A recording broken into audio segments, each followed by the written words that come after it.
But moving on to the next team, another quarterback that we'll get to in a second. Hmm. But the Vikings drafted next at 14th overall. But I really like the Vikings draft. I personally had, and I'm assuming based off what you've said already, Yeah, yeah. the favorite draft of mine personally of the NFC North. But everybody that they drafted besides Kellen Mond, obviously with their second pick overall, their third round pick, second overall.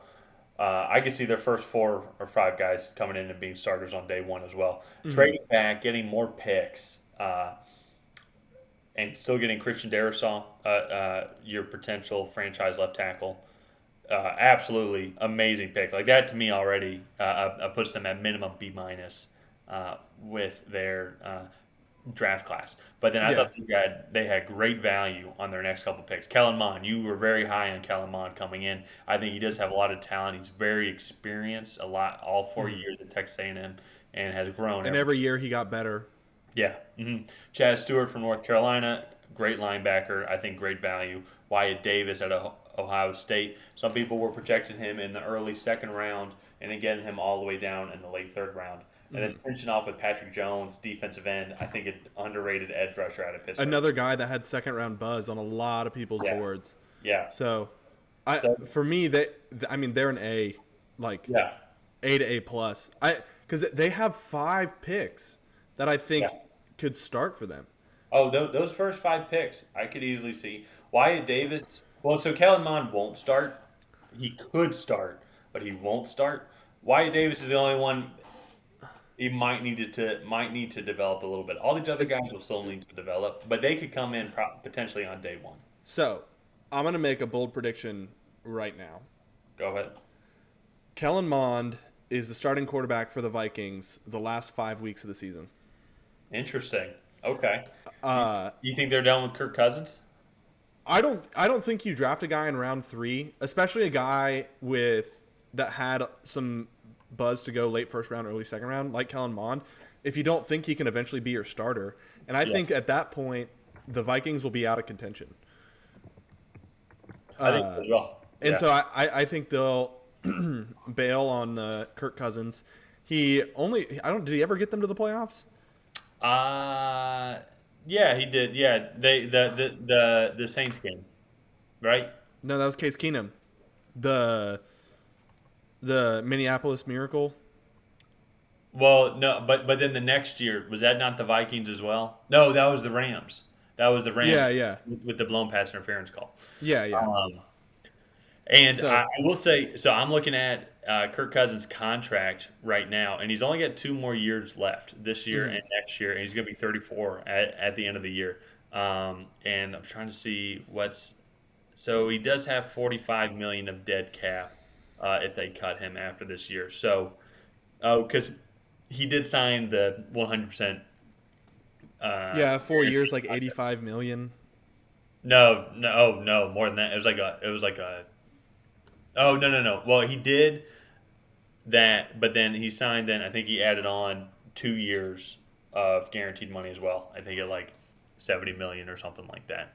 But the Wow. in 2022, it's 45 million a cap hit, and it looks like dead cap of 45 million. So Kirk Cousins will be on the team. But that being said, though, he's going to be an experienced veteran, and if you really do believe in Kellen Mond coming in, I think that that's going to be a great guy to learn from Hmm. and could potentially start. I absolutely would love to see that. I do like after seeing more film on him. Would love to see Kellen Mond potentially come in and Uh, see some game time to see what he's got. And like you said, if the Packers have run away with the division and the Vikings are middle of the road, like they have been, then why not see what you got in them? yeah, no, definitely. And I I like them, and I think too them trading back with the Jets was a fantastic move because instead of getting so the Jets drafted Elijah Vera Tucker. He got one offensive lineman. Elijah Vera Tucker is a very good offensive lineman, but at 23, the Vikings got Christian Darrisaw, who is also a very, very good offensive lineman. Yeah, And then they got Wyatt Davis, yeah, who who you said 5 minutes ago, had some buzz of going in the early second round. Mm-hmm.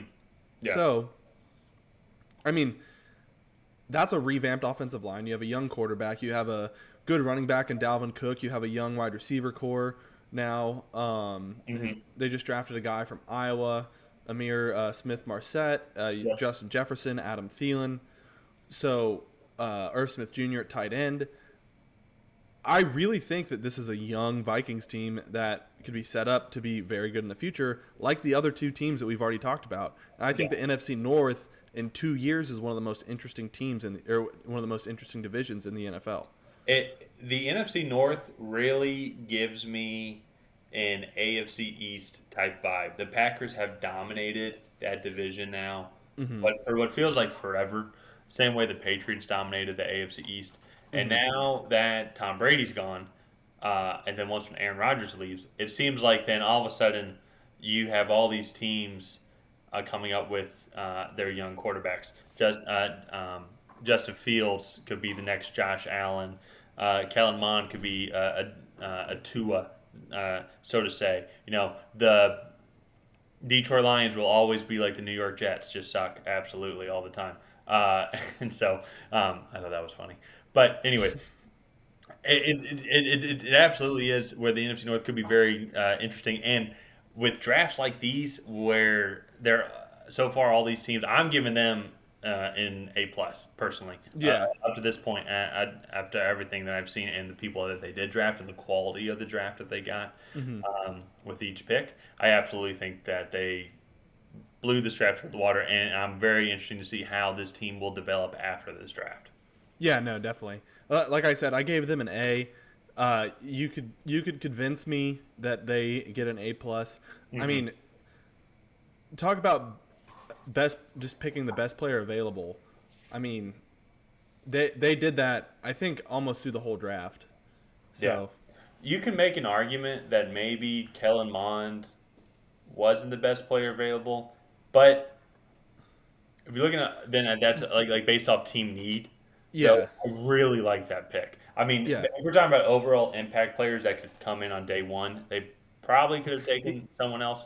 But if you're looking over the long haul, that's one of those times when he's you look at the pick. he's And a day one backup quarterback. yes, yes, So and like also too with quarterback having such a high value, yeah. uh, I think having a solid backup quarterback is it. Oh That's yeah, worth an early third round pick to me. yes, yeah, absolutely, 100%. And so So I'm really looking forward to it. Sorry, one second. The missus brought me my podcast Gatorade here. Oh, so I see out of the corner of my eye, I see the door closed. Like, what's going on? The cat's right here, and then I just see a hand with the Coors that's sticking in. This one's brought to you by Coors. No free advertisements. Hopefully, we a little kickback, yeah. get a little kickback there. Oh man, Um, yeah, twisted.